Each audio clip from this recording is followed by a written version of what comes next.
ETF index mutual funds నేర్చుకుని stock మార్కెట్లో రాణించాలనుకుంటున్నారా? వెంటనే ఈ నెంబర్కి కాల్ చేయండి. నమస్తే రమగారు. నమస్తే జయ. రమగారు, మనం గతంలో నాయనార్ గాథలు చెప్పుకున్నాం చాలా. అలానే అవును. శివ భక్తుల కథలు కూడా చెప్పుకున్నాం.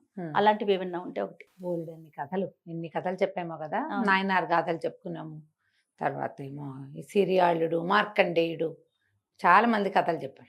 కర్ణాటక ప్రాంతాల్లోనట అక్కడ కూడా భక్తుల గాథలు చాలా బాగుంటాయి. మన పురందర్ దాసు, బాడ కనకదాసు అలాంటి కథలు ఉన్నాయి. నెక్స్ట్ టైం ఎప్పుడో చెప్దాం. ఇప్పుడు ఈ చెప్పబోయే ఆయన శివభక్తుడు. ఈయన ఒక అమ్మ తల్లికి చాలా శివభక్తట. ఆమెకి బాగా 50-60 ఏళ్ళు దాటినాక ఈ ప్రాంతాల పూర్వం 50-60 ఏళ్ళు వస్తే వృద్ధులుగా అయిపోయేవాళ్ళు. ఎందుకంటే అమిత పని. వాళ్ళే ధాన్యం పండించుకునేవాళ్ళు, దంచటము, చెరగటము, కడగటము, నీళ్లు మోసుకొచ్చుకోవటము, అట్లాగా శారీరక శ్రమ విపరీతంగా ఉండి ఎక్కువ వృద్ధాప్యం బాగా మీద పడిపోయింది. వాళ్ళు ఒక నడవలేని స్థితికి అట్లా వచ్చేవాళ్ళు. ఇతను ఒక 38-40 సంవత్సరాలు వచ్చినాయి. తల్లి 60 దాటిపోయింది. ఈయనకి వివాహం కాల. ఆ తల్లి అన్నదట, నాయన ఇంకా బతికిన నాళ్ళు బతకనరా, కాశీ వెళ్ళాలని ఎంత కోరిక వచ్చిందో తన నుంచి. మన ఊరు నుంచి ఎంతమందో వెళ్ళారు, నువ్వు అప్పటికి చిన్నపిల్లవాడివి, నిన్ను విడిచిపెట్టి వెళ్ళలేకపోయాను. నీ తండ్రి ఏమో చిన్నప్పుడే గతించాడు, నేను వదిలి వెళ్ళలేను. ఇంత వయసు వచ్చింది, ఇప్పుడు నేను నడిచి వెళ్ళలేను, అందరూ జనం నడిచి వెళ్తారు. అప్పట్లో అవేగా ట్రాన్స్పోర్టేషన్ లేదు. మనకా ఏదైనా బళ్ళు అవే కట్టించుకుని వెళ్ళగలిగేసేమో లేదు, స్తోమత లేదు. కాశీ తీసుకెళ్ళరా నాయన నన్ను అందిట. కుమారుడు అన్నట్టు, అమ్మ నీ ఆఖరి కోరిక అదే అయితే ఏదో ప్రయత్నం చేస్తా, కనీసం కొద్దిగా ఏవో 4 డబ్బులు 4 అంతే కూర్చుకుని చూద్దాం, భగవంతుడు ఎట్లా తీసుకెళ్తే అట్లా. ఇప్పుడు మనకి కాశ్యాంతు మరణాన్ముక్తి అన్నారు. కాశీలో మరణించడం ముక్తి. కాశీలో మరణించే యోగ్యత ఉంటే ఎటగొట్ట వెళ్ళిపోతాం అక్కడికి. దానికోసం మనం ఊళ్ళో కూర్చుంటే వెళ్ళాం. ఊరు వెళ్ళడానికి, కాశీ వెళ్ళడానికి ప్రయత్నం చేస్తే ఏదో ఒకటి కలిసి వస్తుందేమో. రాలేదా, పోనీ కాశీ వెళ్ళే ప్రయత్నంలో మరణించినా కూడా ముక్తేనని పెద్దవాళ్ళు కొంతమంది చెప్తారు. ఆ మాట ఉంది. దారిలో ఎక్కడైనా పోతే ఓకే, కాబట్టి వెళ్ళిపోదాం అన్నాడు. ఊళ్ళో వాళ్ళందరూ అన్నారు, ఇంత పెద్దదైపోయిన తల్లి ఆవిడిట నిదానంగా కర్రబుచ్చుకుని నడుస్తుంది, ఈవిడ్ని తీసుకెళ్ళి ఏం చేస్తావురా, మధ్యదారిలో మట్టి చేస్తావు. తర్వాత మన ఊర్లో పెద్దవాళ్ళు ఏమైనా పోయారనుకో, మన వాళ్ళే 4 చేరతారు. నీ దగ్గర ఒక కాశీ కానీ ఉన్నా లేకపోయినా 4 తలా ఒక చెయ్యి వేసి ఆమెను ఒక దారి దాటిస్తారు. ఇది అట్లాంటిది ఏది అవకాశం లేని మార్గ మధ్యంలో ఏదైనా అయితే నువ్వు ఒంటరి వాడివి అయిపోతావు అని స్నేహితులు, చుట్టుపక్కల వాళ్ళు, ఆ ఊళ్ళో ఏదో శ్రేయోభిలాషులు ఉంటారుగా ప్రతి ఊళ్ళు, మనం ఉన్న ఊళ్ళో మనకు ఎవరో ఒక 4 అన్నారు. ఒకళ్ళిద్దరు నిందావాక్యాలు కూడా అన్నారు. కానీ ఇతనికి ఏమనిపించింది, భగవత్ సంకల్పం. మా అమ్మ ఏనాడు నోరు తెచ్చి ఏనాడు అడిగింది కాదు. ఏమిటో నాయన కాశీ వెళ్ళలేమని ఆవిడికి తెలీదా? ఆవిడేమైనా చిన్నదా చితకదా? పెద్దది, ఆవిడికి తెలుసు. తన ఆరోగ్యం మనకంటే వాళ్ళకి ఎక్కువ తెలుసు.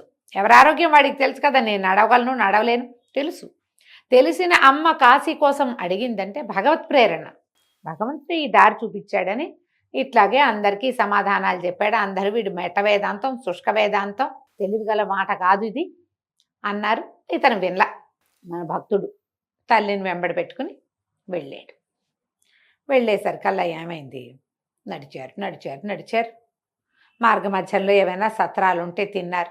కొంతమంది బ్రాహ్మలు, కొన్ని జాతుల వాళ్ళు కూడా భోజనం పెడతారు దారిలో. కాశీ వెళ్తున్నామంటే ఏ ఊరు వెళ్తున్నారండి?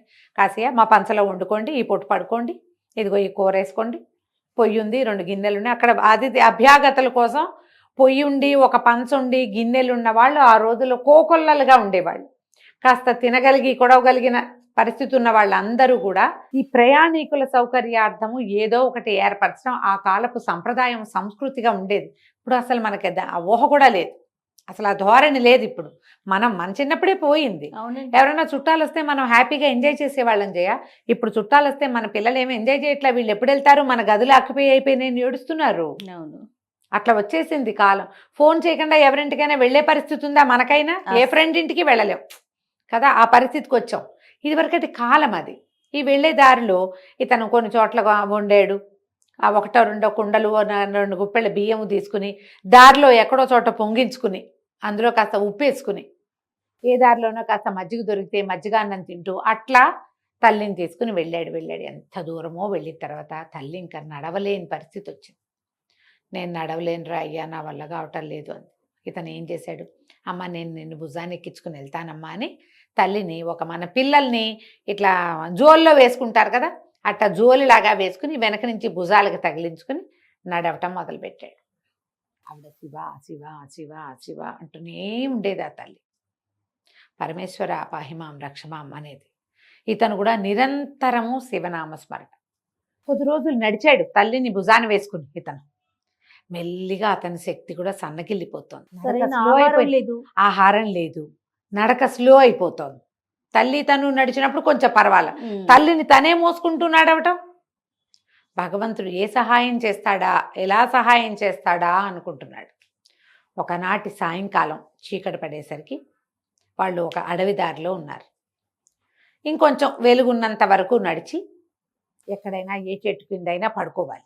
అడవిల్లో పడుకోవచ్చా, పడుకోకూడదు. అమ్మ చెట్టు ఎక్కలేదు, నేనైతే చెట్టు ఎక్కుతా, ఏం చేద్దాము అనుకుంటుండగా వెనక నుంచి అతనికి గంటల చప్పుడు వినపడింది.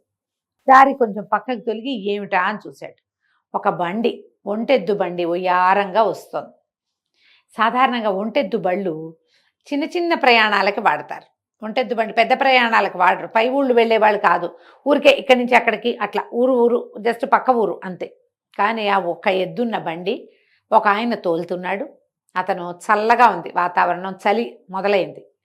వస్త్రంతో ఇట్లా ముఖాన్ని కప్పుకుని ఉన్నాడు, ఆయన మొహం కనపడలే. బండి వెళ్తూ ఈయన ఈ భక్తుడు ఆగి, శివభక్తి పరుడు ఆయన్ని అడిగాడు, బాబు అడవి దారి చీకటి పడిపోయింది, దగ్గరలో ఏదైనా ఊరుందో లేదో తెలియలేదు, మా అమ్మ పెద్దది నడవలేదు, నేను కూడా మూసుకొని నడవలేకపోతున్నాను, మా అమ్మని ఎక్కించుకుంటారా? సరేనా తలకాయ ఊపాడు. బండి ఆగింది. ఆ బండిలోంచి చిన్న 2 మెట్లు ఉన్నాయి, ఆ 2 మెట్లు ఎక్కి బండిలో ఎక్కాలి. సరే బండి తల్లిని ఎక్కించాడు. వెనకాల గూడు బండి ఖాళీగా, నువ్వు కూడా ఎక్కరా నాయనా అని. ఇతను ఆ ముందు వంగి ఆయన వైపు చూశాడు. అతను ముందుకు చూస్తూ తలకాయ ఊపాడు, ఎక్కు అన్నట్టుగా. ఇతను కూడా ఎక్కాడు. ఎక్కితే ఇతనికి ఏమనిపించింది, బండి ఏమిటి ఇంత స్మూత్గా వెళ్తుంది, అడవి దారి కదా, ఇటా ఇటా ఇటా ఇటా అవ్వద్దు, కొంచెం గతుకుల్లో పడాలి. బండి గాల్లో తేలుతున్నట్టు వెళ్తోంది. రోడ్డు అంత బాగుందా ఈ దారి? తల్లి నిద్ర పట్టేసింది తల్లికి. ఇతను వంగి చూశాడు. చూస్తే బండి చక్రాలు కదలటల్లా, బండి నుంచున్న చోటే ఉన్నట్టుంది, కానీ వెళ్తోంది. అర్థం కాదు. ముందుకు వంగి చూశాడు. ముందుకు వంగి చూస్తే ఒక ఎద్దు ఉంది కదా, అది పడుకుంది, తల పక్కకి పెట్టుకుని నెమరేస్తుంది, కానీ బండి వెళ్తుంది. ఆ బండి నొగ మీద కూర్చున్నాడు ఒక ఆయన, ముందు కూర్చున్నాడుగా, ఆ కూర్చున్న తను ఒట్టి వస్త్రాలే కనపడుతున్నాయి, మనిషి కనిపించట్లా. కళ్ళు మూసుకున్నాడు. గాల్లో తేలుతున్నట్టుగా బండి ముందుకు వెళ్ళిపోతోంది. తల్లి లేచి కూర్చుంది. నాయనా వచ్చేసాండా మనం వెళ్ళాల్సిన చోటుకి, ఇదే నేను చేరవలసిన చోటు, నన్ను దింపు అన్నది. ఇతను జరుగుతున్న దానితోటి అతను తెలియటల్లా ఏం చెయ్యాలి. తల్లి లేచింది, నీరసంగా పడుకున్న తల్లి లేచి ఇదే మనం దిగవలసిన చోటు అని చెప్పింది. కాశీ నగరానికి కొంత దూరం, ఎంతోగా వాకిలి అంతే. దిగాడు. మామూలుగా అతనికి ఏం తెలుసు, ఇంకా 15-20 రోజులు ప్రయాణం చేస్తే గానీ ఆ నగరం రాదు, చేరుకోడు. తను బండెక్కిన చోట నుంచి 20 రోజులైనా వెళ్ళాలి. కానీ వాళ్ళ అమ్మ ఇదే మనం దిగాల్సిందే అని తల్లిని దింపాడు. తను దిగాడు. వాళ్ళది ఒక మూట ఉంది, ఆ మూట తీసుకున్నాడు. తల్లిని ఓ చెట్టు కింద కూర్చోబెట్టాడు. ఇటు తిరిగి ధన్యవాదాలు చెప్దామనుకున్నాడు. బండి లేదు, ఎద్దు లేదు, మనిషి లేడు. ఇది వెనక్కి తిరిగేసరికి తల్లి పరమేశ్వర అంటూ పడిపోయింది. అయిపోయింది. కరెక్ట్గా కాశీ నగరానికి వాకిట్లో ఉన్న శ్మశానం దగ్గర ఆగిద్ది ఆ బండి. ఎవరో 2-3 వచ్చారు. ఏమిటి నాయనా అంటే, మా అమ్మ అన్నాడు. సమయం అయిపోయింది నాయన, రా మాతోటని వెంబడి పెట్టుకు తీసుకెళ్ళారు. అక్కడ 8 చితులు కాలుతున్నాయి. కాశీనగరంలో చితులు కాలే చోటు అది. వాళ్ళు రాత్రి పగలు తేడా లేదు అక్కడ. మనకి ఇక్కడ ఏమిటి, సూర్యాస్తమయం లోపల అయిపోవాలి, అక్కడ ఏముండదు, అక్కడ పద్ధతే లేదు. ఒక చితి మీద ఈవిడికి వేసి కాస్త గంగాజలం పోసి అబ్బాయితో నీళ్ళు పోయించి ఇతంతో ఆమె చెట్టు మీద ప్రవేశపెట్టారు. ముఖాగ్నివునైనా అన్నారు. అంటించాడు. స్నానం చేసి ఇంటికి వెళ్ళిపోమన్నారు. కాలిపోయింది. ఇతను ఎక్కడ స్నానం చేస్తున్నాడో తెలియదు. స్నానం చేశాడు. యువతలకి వేశాడు 4 అడుగులు. చెట్టు కింద నిలబడి కళ్ళు మూసుకున్నాడు. అమ్మా, నీకు సమయం ఆసన్నమైందని ఎలా తెలుసుకున్నావు? నీకు ఎట్లా తెలిసింది? వాళ్ళెవరు, నువ్వెవరు? నేను ఆలోచిస్తున్నాడు. అతనికి మెలకు వచ్చేసరికల్లా ఎక్కడ తను బండి ఎక్కాడో అక్కడున్నాడు. 10 రోజులు నడిస్తే ఊరు వచ్చేస్తుంది. ఒంటరివాడు కదా, నడుచుకుంటూ వెళ్ళిపోయాడు. ఊళ్ళో వాళ్ళందరూ నానా తిట్లు తిట్టిపోశారు అతను. కాశీనగరం దాకా తీసుకెళ్ళకుండా మీ అమ్మని మధ్యలోనే ఎక్కడో చేసేసావు, ఎక్కడో పారేసి వచ్చుంటావు, నువ్వు ఆవిడకి ఏమీ చేసి ఉండవు అన్నారు. కాదు, ఇతను చెప్పాడు, కాదు నేను అట్లా చేయలేదు. మా అమ్మకి అగ్నిప్రవేశం చేయించాను. మా అమ్మకి నీళ్లు వదిలిపెట్టి వచ్చా. ఆమె తను చేరవలసిన చోటుకి చేరిపోయింది. ఆవిడ కోరిక ఏదో అది తీరిపోయింది. నేను భగవంతుణ్ణి చూశాను అని చెప్పాడు. అతను ఈ బండి తనను ఎక్కించుకోవటం, ఒక ఒంటెద్దు బండి రావటం, తను వెనక్కి తిరిగి చూడటం, బండి చక్రాలు కదలటలా, కానీ బండి వెళ్ళిపోయింది. ఎద్దు పడుకుంది కానీ బండి నడిచింది. అక్కడున్న వ్యక్తిని నేను చూడలేకపోయా. ఆయన దిగంబరుడుగా ఉన్నాడు, వస్త్రాలు ఉన్నాయి, దిక్కులే అంబరాలు. ఆయన ఉన్న ప్రదేశంలో ఎట్లా కనపడుతోంది? వస్త్రాలే మనిషిగా ఉన్నాడు. అందులో మనిషి ఉన్నట్టు నాకు ఆలోచిస్తుంటే తెలియటలే అనేసరికల్ అందరూ ఇవన్నీ పిచ్చి కథలు చెప్తున్నావు నువ్వు, ఇలాంటిది ఒకటి జరిగింది అనటానికి సాక్ష్యం చూపించు నువ్వు అని అడిగారు. ఈయన పరమేశ్వర అని గాల్లోకి 2 చేతులు ఎత్తి దండం పెట్టాడు. తర్వాత ప్రజలు చూశారు, అక్కడ కేవలం వస్త్రాలు ఉన్నాయి, అతను లేడు.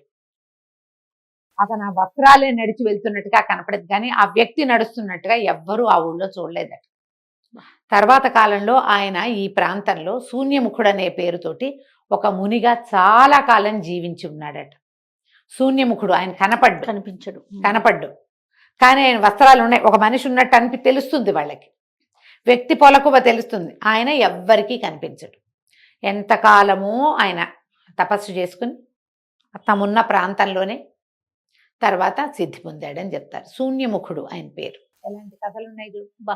నీకు నాయనార్ల గాథలే వింతగా విడ్డూరంగా ఉంటాయి చూడు. ఇట్లాంటి గాథలు, భక్తుల గాథలు. అద్భుతమైన కథ రమ్మగారు. నమస్తే. నమస్తే.